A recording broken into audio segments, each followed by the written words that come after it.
Welcome to the Mindful Man Project, where we discuss issues, wins, losses, and learnings of men today. We leave no stone unturned, no avenue unexplored. For the time is now for men across the globe to take stock, to know who they are, to stand in their power, to guide those men coming behind us into the future. Creating a world that our children and our children's children will thrive and flourish, as we have done the work before them. I'm your host, Tyson Venables. Welcome. On today's episode, I have Alex Donoghue. Alex caught Lyme disease earlier in 2023, and he decided to try dry fasting to cure it. He went on an amazing journey of 10 days of dry fasting, and he's also researching other natural cures and is currently putting most of his attention in reversing his myopia. He is working as a project manager in the Fintech sector and has a chemistry degree from Oxford University. Alex is such a great dude. I love having chats with him, and you will love this episode. So strap yourself in. Let's go. Well, welcome to the Mindful Man Project. I am your host, Tyson Venables, and today I have an amazing fellow sitting here with me, Alex Donoghue. He comes all the way from England, and he has a pretty cool feat that he has just undertaken in doing a 10-day dry fast. Am I right, Alex? It was 9 days and 10 days. 10 nights. Pleasure to be here, Tyson. Wow, 9 days and 10 nights. The longest I've ever done is like three nights, and that was excruciating. It took me to different depths of thinking of what I can do. So I'm interested to begin to get to know how your journey unfolded. You documented every day on Instagram. That was cool to watch. Let's get the backstory. Like, why did you actually undertake such a feat like that? Sure. So, in February, I got bitten by a tick. Unfortunately, I didn't realize that I got bitten by a tick. I thought I just had a scab on my leg. And yeah, so I should have obviously taken it off immediately, but I didn't. And I ended up essentially getting the signature bullseye rash and catching Lyme disease, which has a whole plethora of symptoms. I was just getting like joint pains, and obviously I got the rash, and it can get pretty bad. So I kind of wanted to get rid of it as quickly as possible. I tried a couple of the antibiotic route, or more like on the herbal medicine side of things. It wasn't really working, and yeah, through various reading and lucky Googling, I found out about dry fasting as being a potential cure. And so I kind of ended up throwing myself into it. Just had for some reason, I had like a gut instinct and found out a bunch of anecdotes that people had that it worked for them. And so, yeah, felt like it worked for me as well. Hopefully it has, but maybe we'll get to that. Yeah, hearing about your story with the tick and stuff, I actually, this ticks seem to be a bit more prevalent this year, and I have had a couple of ticks. As it makes you like begin to kind of think, oh shit, like what is Lyme? Like, can you give people a little bit of a kind of rundown on the symptoms and stuff that you experienced post? Sure. So I think people have only really been aware of Lyme since about the 50s. Like, it's a pretty new disease. I think it was first found in America, and it's just been spreading around the world. And it's just getting a lot more prevalent. Some people say it's related to climate change, which I'm quite skeptical about for various reasons. Tie anything to... But right. But for some reason, they're labeling it with that. But it is certainly getting more prevalent. And as I said, they didn't even have a label for it before the 50s. And yeah, it's carried by deer. And so what happens is you get bitten by a tick, and the tick I forget the name of the bacteria itself, but it contains a certain bacteria. It's a special kind of bacteria. They're called spirochetes, and they have this like drilling kind of capacity, and so they can like drill into your various tissues. And I think the worst thing about them is that they can kind of hide themselves in your body. So if you do get bitten by a tick, the mainstream kind of advice is take the antibiotics fast, and maybe you can get rid of it. But if you're kind of a bit slower, as I said, the bacteria can kind of hide itself. It can almost like cocoon itself in these kind of calcified structures, such that you take antibiotics for a few weeks, and it can avoid that and then come out again all the stronger. The worst thing about it is the bacteria is more like the waste products it produces. So it's kind of excreting, and it's the excretions that kind of end up giving you the symptoms.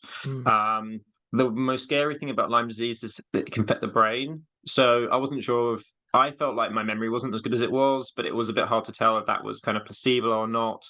However, I did have a friend who caught it, and she was in bed for like pretty much a year. He had lots of people getting like really bad brain fog.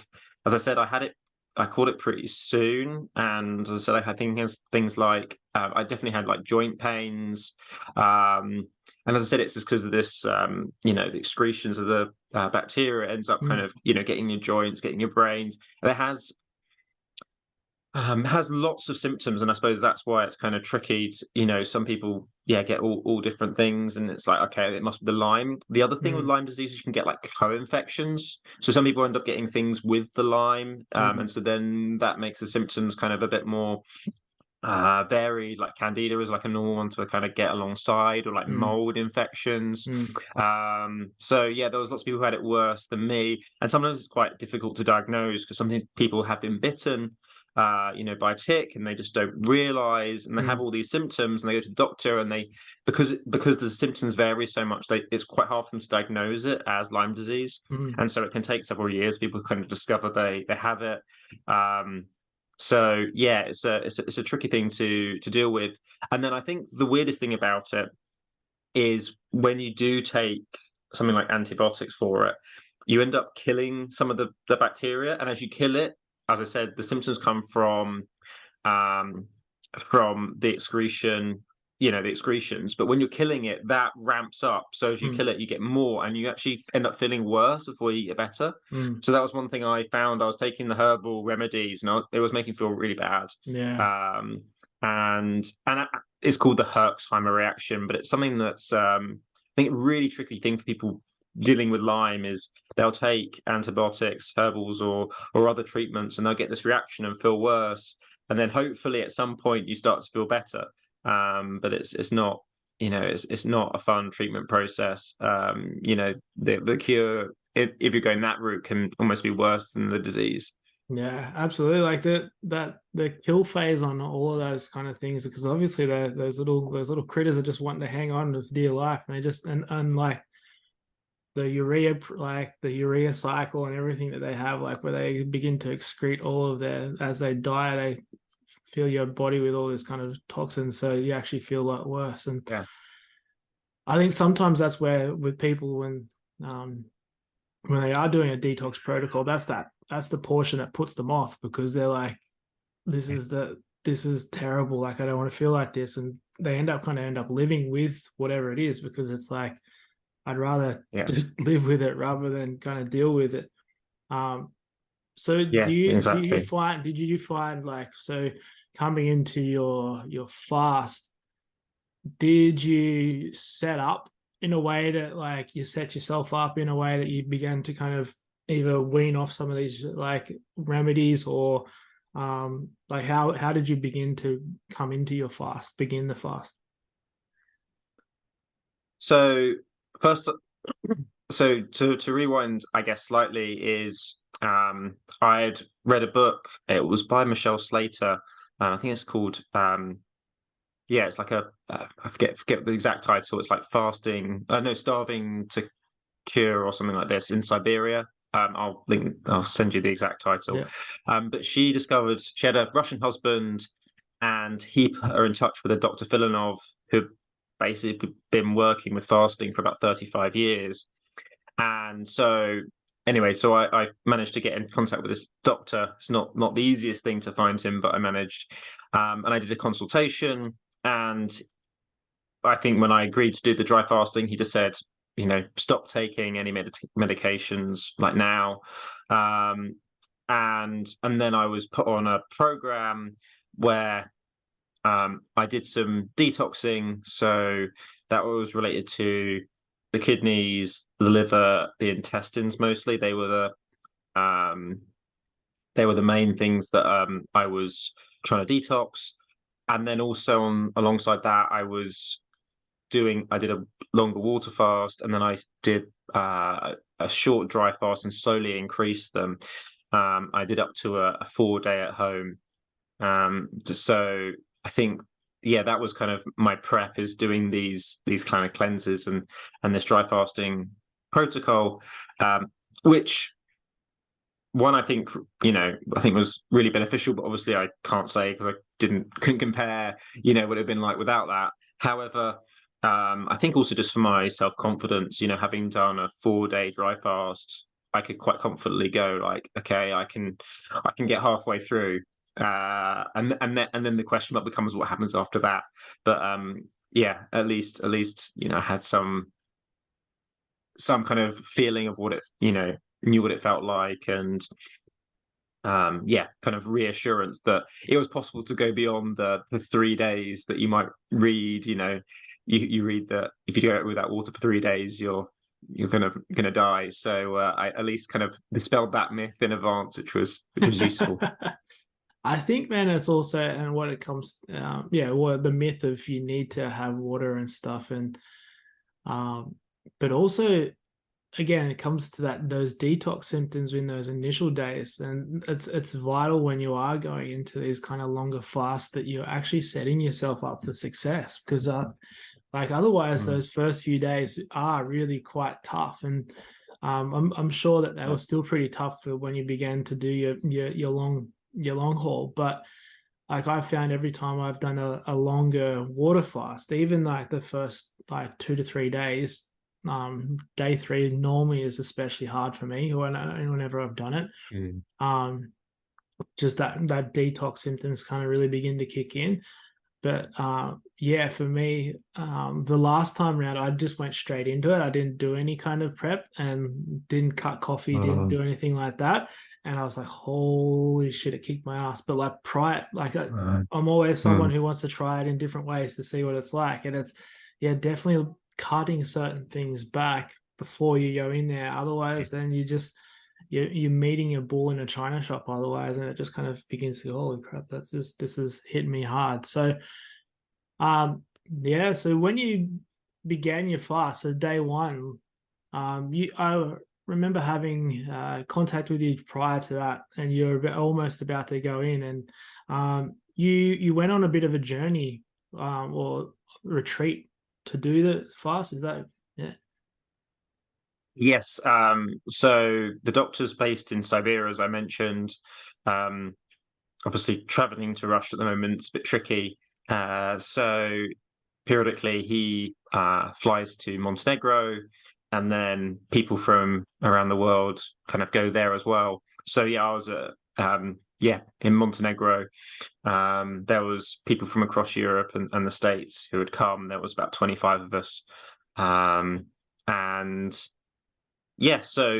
I start fasting, and then I fly to Montenegro on the first day of the dry fast, just because flying's not the most, when you're worrying about what you're eating and drinking. Obviously traveling's not the easiest thing, so it's easier just to go, right, I'm not gonna eat or drink today. Like, today it begins, and then you jump on the plane, and because I can imagine trying to get decent food and water would have been kind of tricky. So that's how that worked. And then obviously, as I don't think I mentioned, he only speaks Russian, so you have to have translators there, that kind of stuff. So it was a really good experience, and I think it was also just good to have that kind of camaraderie, but also they kind of recommend having like a clean environment to do the fasting. Like, I live just outside London, so there's going to be pollution here, that kind of thing. So being on a beach, away from a city was also really nice. Yeah, it would have been the pictures and the videos, that the little updates and stuff that you're posting throughout. Yeah, I didn't realize it was in Montenegro. That's cool. It's interesting, like how you mentioned there with the flying and beginning the fast prior to flying. It's whenever I fly, I always fast, because it's like I'm not going to eat the food that's on the plane anyway. So like you fast, and when you get there, you feel, because you feel a lot better, because all that food is just kind of full of whatever they're putting in it. And it allows your body to adjust to the newer environment. So going into day one and day two, let's start to kind of unpack the experiences as it unfolded. Like how did you begin to feel? What were like some rituals and stuff? Were you doing any kind of rituals or like kind of processes that you were doing each day to help?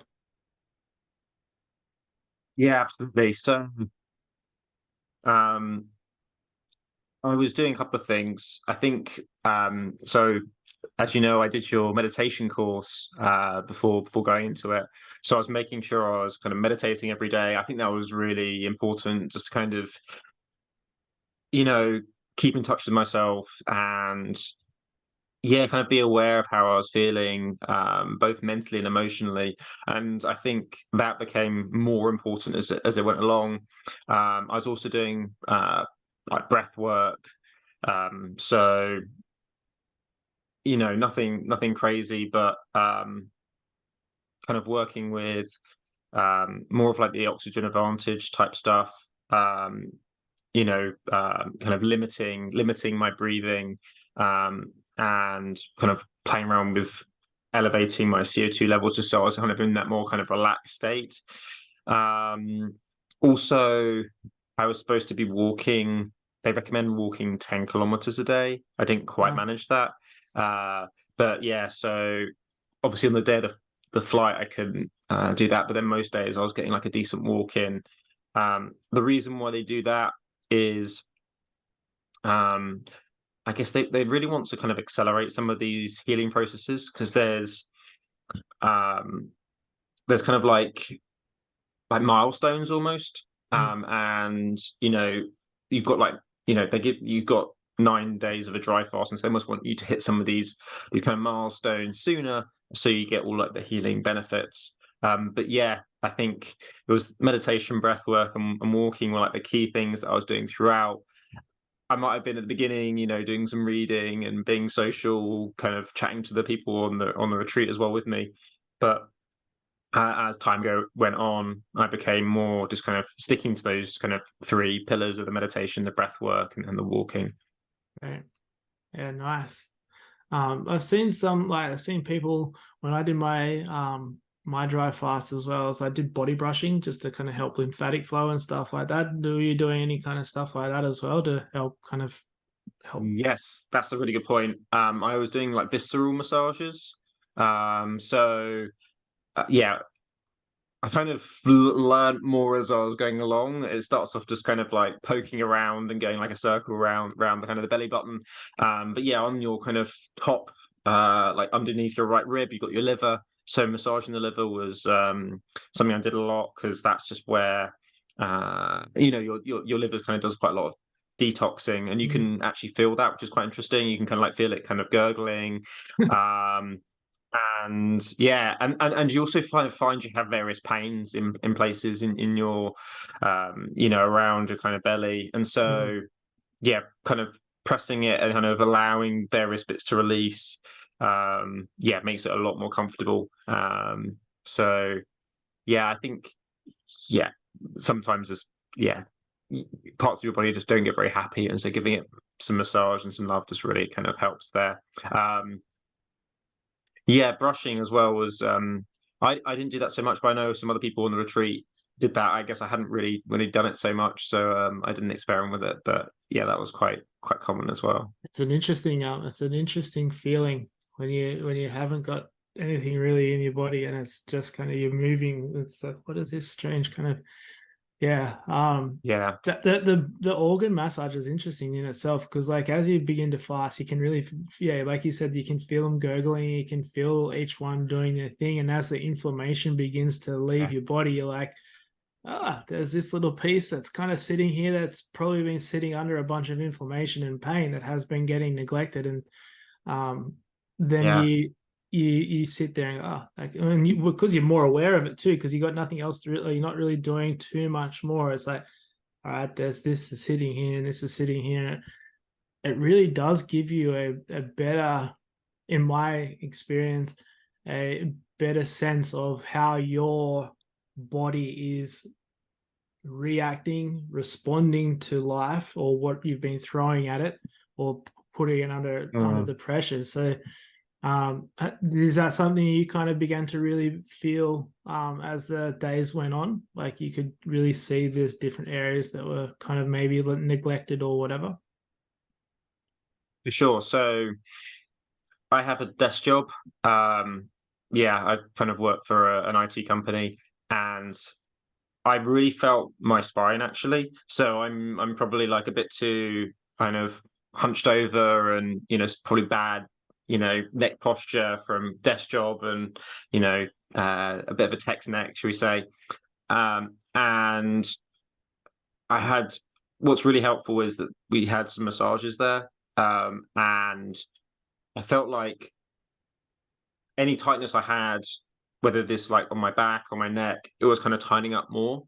And so, the massaging kind of like helped that release that tension, but it almost like exacerbated it. Mm, Um, and then we did like quite a bit of cupping as well. So I think that it didn't feel it didn't feel like pleasant at the time, but I feel like that kind of releasing the fascia, like mm, stretching the fascia so that any of this tightness that has occurred, it kind of helped release it. But what I noticed is I felt by the time I finished and I started rehydrating, I literally felt taller. Like I feel like, you know, it just it felt like once I'd gone through that, my posture was just so much better. And it felt like more than just the massaging, like almost my body had kind of like readjusted. And mm. yeah, I did feel, as I say, yeah, taller, and I felt some, clicks and all this kind of stuff. So that was quite interesting. Um, yeah, for sure. That's cool. Um, and so just to kind of finish on that point there, is like, so have you kind of once now you finished kind of implemented some sort of movement or some sort of practice to help the spine stay um in a that retreat health? Yes. So I mean, to a certain extent, it's stuff that I should have been doing already, right? Like Yeah. I've made sure that my screen's kind of raised. I've got like a standing desk, which helping a bit. And also just like that mental cue of like, okay, like pay attention to this. Um, I started playing. I started been trying like the human garage stuff. Mm. I don't know if you're aware of human garage, Yeah. but they have like various. I guess the dry fasting made me interested in fascia. I was aware of it, but I think it was interesting experiencing like the tightness of it, and um, yeah, I guess I became more like the fascia kind of became more of a real thing for me than a conceptual thing. Mm. And so it's become something that yeah, because it became more real, it's like, okay, I need to start looking after this. And so trying the human garage stuff, that was really interesting. And yeah, and yeah, kind of incorporating some stretching. I think that's kind of been useful. Um I would do cupping again, actually. I Mm. quite like the cupping. So yeah, I think that's certainly something. And also getting the odd massage, I think is good. It's uh a nice treat for yourself, but also it's just yeah, like It helps that fascia. This yeah, sometimes yeah, that's yeah, completely. the for anybody at home who isn't aware of what fascia is, essentially it's the web that sits underneath our skin that it wraps the muscles and it crosses oil over all kinds of chains in the body. So quite often, if you might have a sore shoulder, it might be stemming from a opposite hip or something like that, and it might be something that you haven't actually treated in the past, and eventually the muscle chain, the kinetic chain through the fascia starts to break down. So if you're holding stress in one area of the body, it might be affecting an organ in somewhere else of the body. So what Alex has been doing there on his retreat has been able to then release the fascia that is holding everything together and then realign, and the body goes, oh, this is how I'm actually supposed to be sitting again. Thank you so much for taking this time to realign me. So and the fascia holds the energy. So it's like the more you put it under pressure, it just kind of it's like wringing that towel out, and you just keep wringing the towel, and it keeps getting tighter and tighter and tighter until you can't move it anymore. So we need to smush it out and get it moving again, getting it able to be pliable and moving. So yeah, that's cool that you keep implementing those massages going down the track. And even self massage like you did in the retreat, like that's going to be amazing. Just to be I love just sitting there and smushing my belly and go, oh, it feels good. Like obviously you're not going to put enough pressure on yourself to be able to like do any damage, but hopefully, like if you are laying there and you can feel that it's painful, then you probably don't push too hard. But it's like you can really, if we can all sit down, when you think about, for anyone listening at home, the space between the belly button and the pubis, there is quite a big lymphatic drainage there. So if we can press and kind of begin to massage there, we can really start to help the lymphatic system drain a lot of our inflammation and stuff like that. So yeah. So drawing back now into your journey, it's like, did you find any points in time when there was just like you're really struggling, or you're the deep dark moments where it's like, what the hell am I doing? Like begin to question it? So one thing that happened is I got really quite emotional, which is interesting. And also you relating back to the fascia, I think that's, I don't know if it's related or not, but it kind of felt like a good emotional, like I had a good few cries. And but it felt really cathartic. Like it felt like I was having a cry, but it was like you kind of getting lighter through the experience, which is really interesting. I couldn't say exactly what I was kind of crying about particularly. But yeah, so these ideas that I was holding these emotions in my body and I was able to release them. And I suppose in terms of practices that kind of I'm dealing with afterwards is kind of going back and like, oh, let's try and understand some of this stuff and do some introspection and figure that out. I think the other thing was I mentioned the walking every day, and that was really quite taxing mentally. I remember so when I was at the hotel, you could kind of walk around and do a 10K, like lots of little laps, or you could try and go over this hill. And it wasn't the biggest hill, but by the time I got to like day 8, it felt huge. And so yeah, I really, really struggled to kind of get up it. And I just had to play a game with myself to do it like as slowly as possible, because that was the only way that I could get over it. If I thought, oh, I'm going to get over this hill, it wasn't going to happen. But if I could go like, how slowly can I get over this, and play that game with myself, then I was able to do it. I think the only other thing, as I'd mention as well, is I guess there's always that kind of slight fear factor and kind of moving into the unknown. I always felt like I can do the next day. Like that was kind of always okay, but I was aware that I was vulnerable and weak. I did, feel lightheaded at times. I did experience pains at various parts of my body. and some of those were worrying. Like I felt a pain in my kidneys, which was like, oh, that doesn't sound good. But as I said, I would have a chat with the doctor or the people there, and got reassurance like, okay, that's normal. And I think that was really helpful because some of the stuff you're kind of, it's like, is that normal, or is this something I should be worried about? So that was really useful. My heart rate got a bit higher. They say if your heart rate goes above 120 resting, then we're ending the dry fast. So I knew that there was that kind of limit, but still, like my heart rate, it was like resting around about the 90s, Yeah, wow. which again like feels a little bit scary, right? Mm. So yeah, that was like another thing. I mean, I knew it was in the normal kind of range from their experience, but yeah, still something that's kind of a little bit concerning. Like you can just hear it kind of pounding away. Um, so, When there was not much but else going on, it's like you hear the boom, boom, boom, boom, boom, boom. You're like, oh my God, I'm not even late. I'm not even doing anything. And it's like pounding the tire there. Yeah. yeah, exactly. It was this experience of just you know, yeah, as I said, like you're just going for a little walk and you're getting like quite out of breath. And I suppose that's why, again, the breath work and meditation was really valuable.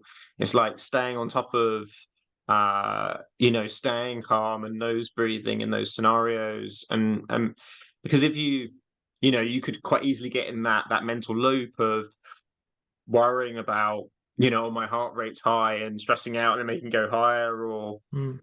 getting, starting to get out of breath and that kind of spiraling out of control. So trying to stay in that kind of sympathetic state was really useful. But yeah, it could have easily, I could have easily have freaked myself out, and something like a panic attack or something could have Yeah. easily have occurred, for example.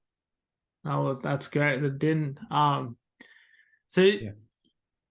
it's the journey has been the journey is like it's an interesting one that you've been on, and you got towards the end, and at the end of it, did you end up how much weight and stuff, like did you see much body composition change throughout the journey? Yeah. So, well, it started in I started the journey just in February, I suppose, because when I caught the Lyme, and then I met the doctor around about like April. So I probably started like fasting, yeah, from about April, and I was probably just over 80 kilos.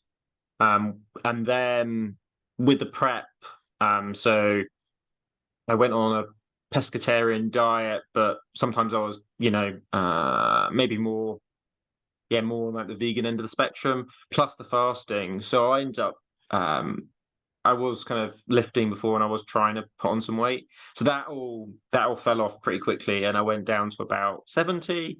Mm. And then I go on the dry fast, and I went down to, well, I weighed myself on day 9, and I was 55 kilos. Wow. So yeah, it was a big drop.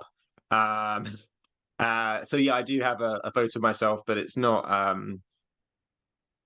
something I kind of want to particularly share, just because you imagine Yeah. it's not, I'm not looking my best. But then I think a decent amount of that was water, to be honest. Mm. However, um, it's almost been a month since, and I've been, you know, eating quite a lot. Mm. Um, and, I'm gone back to about like 67, 68. Oh. So I've mostly got the weight back. But I have, as I said, I've been eating quite a lot. But you could see it in my face. Mm. You look For great. example, thank you. So for example, I was like a 34-inch waist. Um, that's probably another way of, I don't know what that is in metric. Yeah, But that's then um, I after the dry fast, I had 32-inch waist trousers, but they weren't fitting, so I was having to wear braces, like oh the yeah. Americans call it suspenders. Yeah. So yeah. So even though I gained some weight back, so now a 32-inch trouser fits. But yeah, it must have been 4 inches I lost off my waist. Wow. And then after even getting the water back, I was still, let's say, probably like, 3 inches off my waist through that. So yeah, it was quite drastic. So how was your post fast nutrition weaning back in? Like what was the journey there? Like how have you gone? Are you back to kind of eating Yeah. out? But yeah, from day 9 or day 10 onwards, like how have you kind of weaned yourself back in? Yeah, I think the exit is pretty important. So you can imagine um, there's kind of a sequence of things that you eat. So I exit the fast on day 10, and I just have hot water.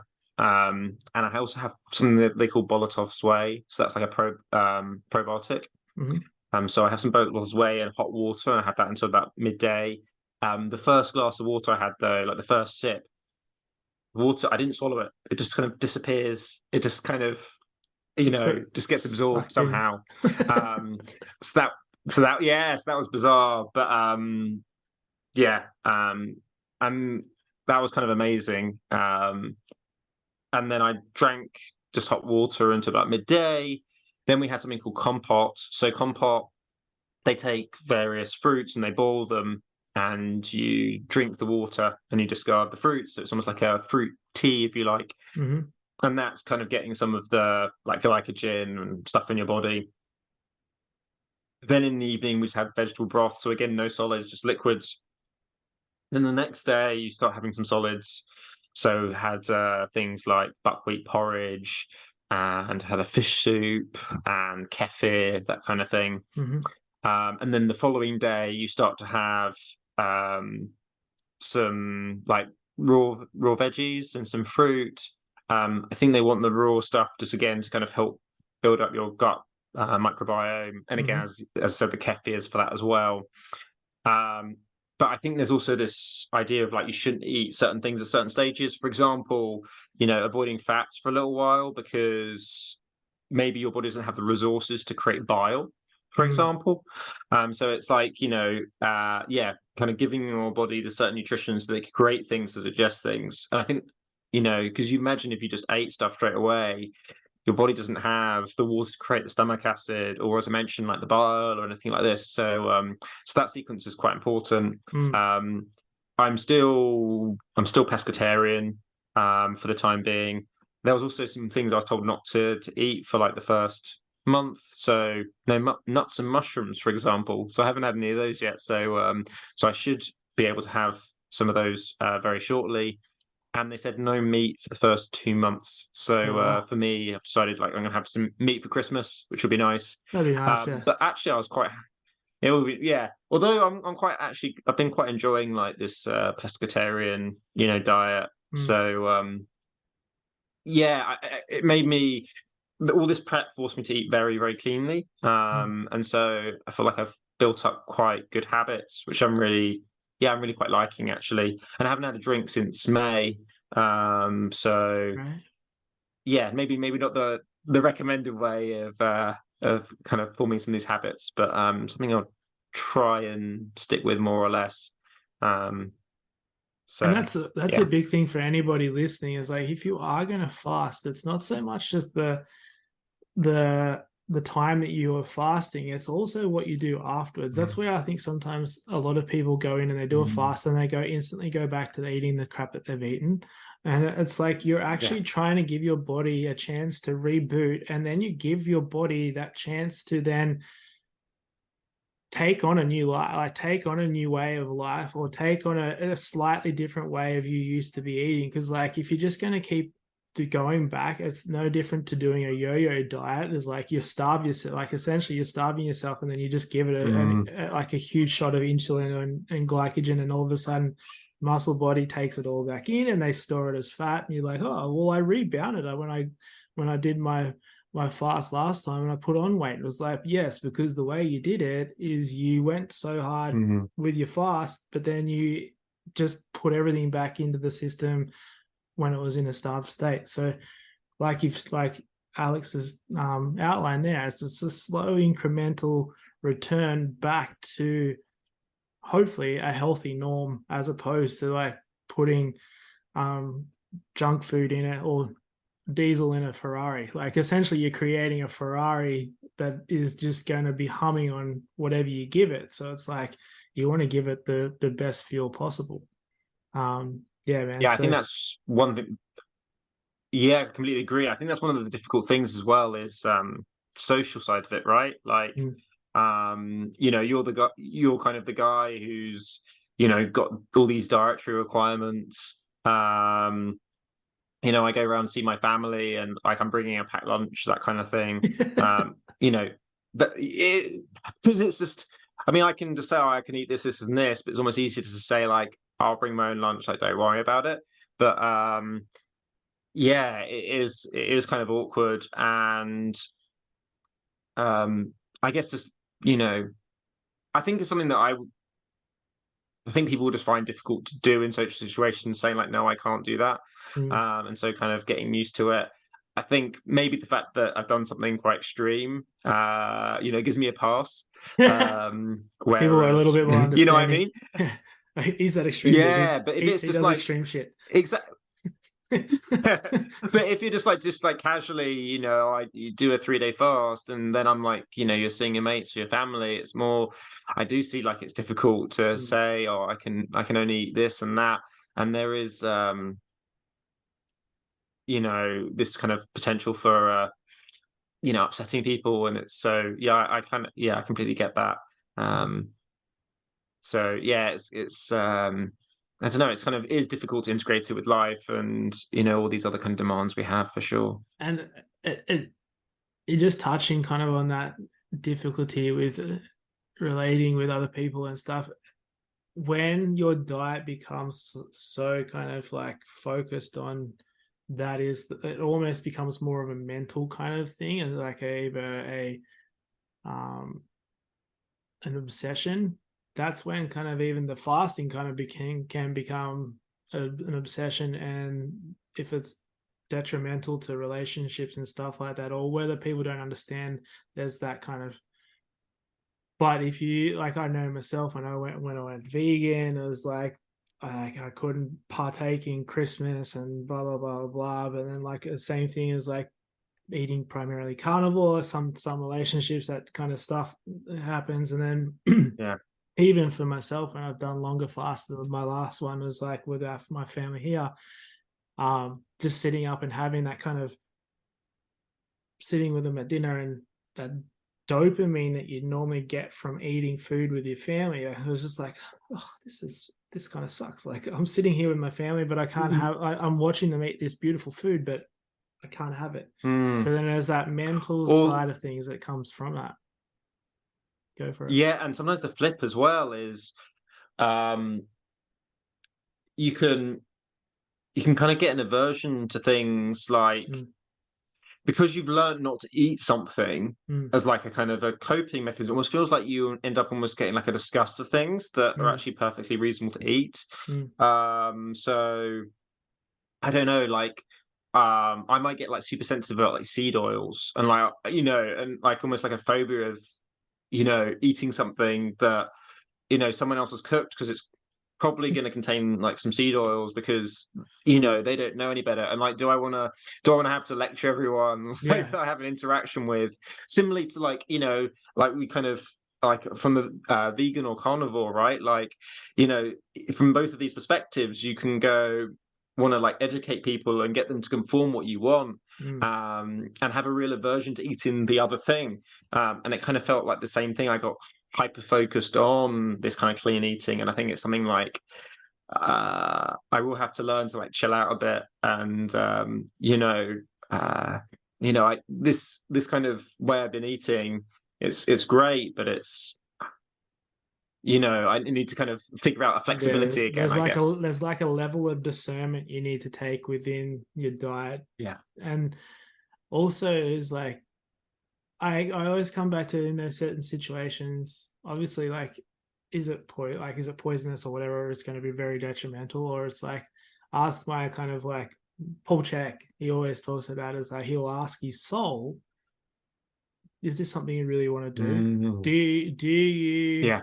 like understand the ramifications of putting this into your body and what it's going to make you feel like? Yeah, like, okay, there's a donut there. I know it's going to probably make me feel bloated and like I'll have an energy crash a couple of hours down the track, but I want to eat it. Okay, well, I've weighed it up. All right, I'll eat it now.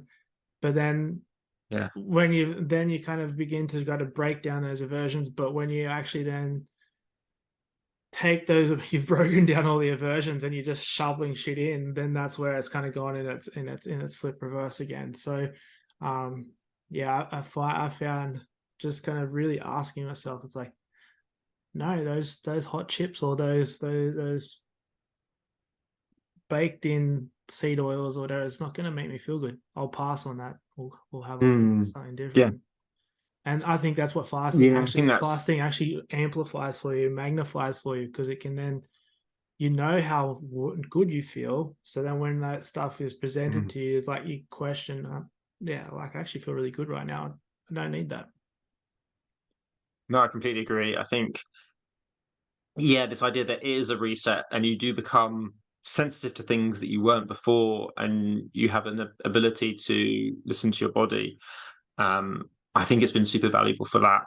I think I've still got a lot of kind of room to grow and get more sensitive to that. I think I mentioned, getting in touch with my emotions, for example. Like there's loads of areas, and food as well. Like, I'm sure there's a bunch of things that I'm still not sensitive to, but it put me, a step in the right direction. And yeah, like you say, I'm not even I'm not tempted by donuts. I'm not tempted by fast food. Good.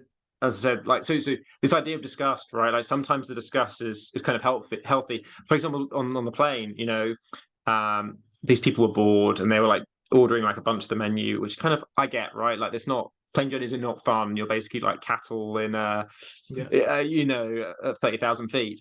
So I kind of get why I was doing it, but for me it was yeah, disgust for that food, but that was probably like a healthy disgust. But as I said, I do think there was probably like a spectrum there. Mm. Um, but yeah, you're completely right on that. That kind of recalibration of like what's normal for you, Mm. and kind of getting you back to that kind of more intuitive kind of natural state. I think.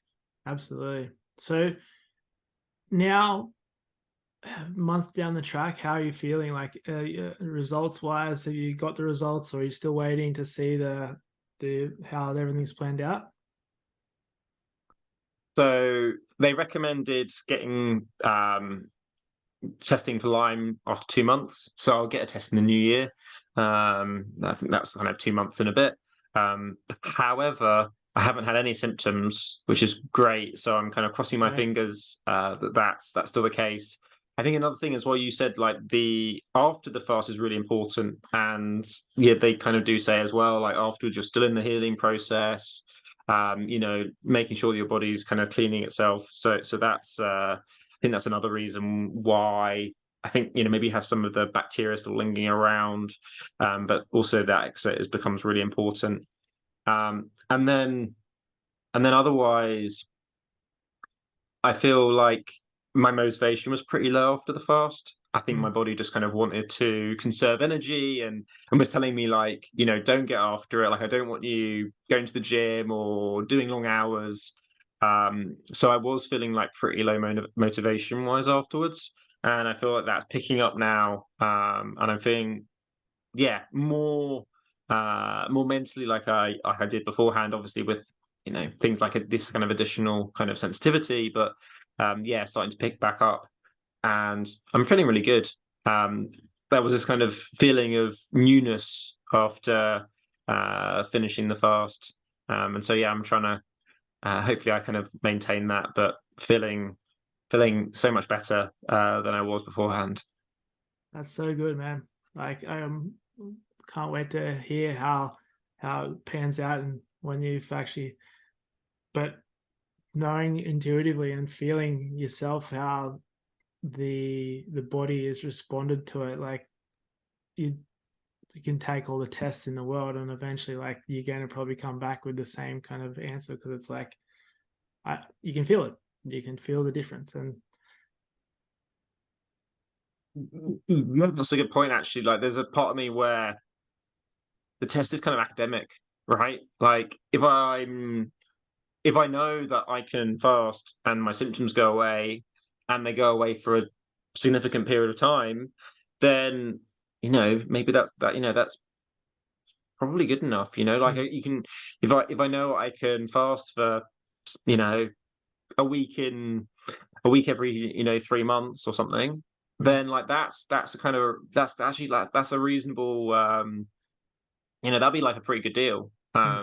So hopefully the test results come back, and if not, but if worst case I do still have it, I've got like a coping mechanism that I can deal with. And then also, I do feel like the fasting is like it's a new tool in my toolbox of for health. If I do catch a flu or something of that nature, I probably will just jump into a dry fast, and allow my body to kind of heal, and trying to kind of rely on that intuition. Like, if I get sick and I don't want to eat, I'm gonna lean into that. So it's I interesting what the think, body tells you yeah, when you that's get sick, right? It's like, yeah, just let me do my thing. Just rather than trying to bombard me with stuff that I have to try and process while I'm trying to process this thing over here, just let me do it. completely. So yeah, I think it's been interesting. Like, I assume I had that instinct when I was like little, so kind of relearning the instinct. That idea that when you get sick, you probably don't want to eat. And I think, like everyone, kind of that instinct got ignored. You had some chicken soup, or I don't know, whatever. Like, just it's good for you to eat something because you're sick, and you know, re getting in touch again with that intuition. Yeah, I think that's really useful. Yeah, I'm glad you've said intuition a number of times, because a lot of people get that hammered out of them a lot in society. So when we can actually listen to what the body is telling us and our deeper intuition, then it can be a great guide for us forward. That's for sure. Definitely. Coming back to the meditation as well, I think that's really interesting. Like, quieting some of the programming that you've kind of taken on board, and listening. I think that's been super helpful too. Wonderful, man. So you've also got a little bit of a project that you're doing with the vision. What are you doing there? Yes. So from about the age of 10, I've worn glasses. I have myopia, so I can't see the distance so well. So I got glasses when I was 10, 11, and my vision kind of deteriorated quite a bit until I was basically wearing glasses that were -5 diopters. And I've been trying to improve that vision. So I've improved it to about -3, and I've started documenting my journey to try and improve that. And so, yeah, I'm basically doing various experiments on myself to try and improve that. I just did a 20-hour palming session, so I was like covering my eyes from 4 a.m. until midnight. Yeah, Wow. technically the following morning. I When I wasn't palming, because of I was getting like pins and needles in my hands, that kind of stuff. But I was having a blindfold. So that was using an idea to kind of try and relax the eyes. And so, yeah, hopefully I'll be doing some more of those experiments. And yeah, I'm hoping that I can kind of reverse the myopia. There seems to be like a decent amount of people anecdotally saying they've done it. So yeah, hopefully I can do the same thing. That's cool. And that's like a journey that so many people would be probably interested in. And are they able to keep up to date with what you're doing with that?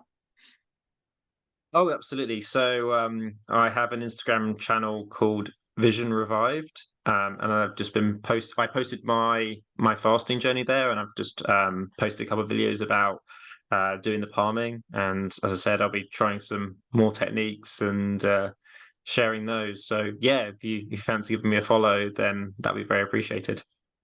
Palming technique sounds like an interesting one. I want to look into a little bit more, and I look forward to following your journey with it to see how the vision, just even that change that you've seen already, is pretty profound. And is it just that the palming mainly that you've been doing, or? So yeah, the school of thought is from an optometrist, an eye surgeon called Dr. Bates, who was practicing about 100 years ago, and he's got like various kind of relaxation techniques. So I've been trying those. But I think what's different now is I'm like doing a deep dive into each technique rather than jumping around and trying different ones. Yeah. And then also just using weaker glasses has also really helped. Because I think, I think, you know, stepping down the glasses just allows the eyes to, relax. And so I think that's also helpful as well. And something that, has certainly been with the Bates techniques, but also this has, contributed, I'm pretty sure. Oh, wow, cool. I might get you to link me the Dr. Bates stuff, and so I can put it in the show notes for anybody wanting to listen. And Alex mentioned a couple of other books and stuff, so we'll put that in the show notes for the episode. Want to be mindful of your time, mate. It's probably getting into the late evening there now with you, so thank you so much for coming on. Is there anything other than Vision Revive that's where you're primarily hanging out, where people can catch up with you?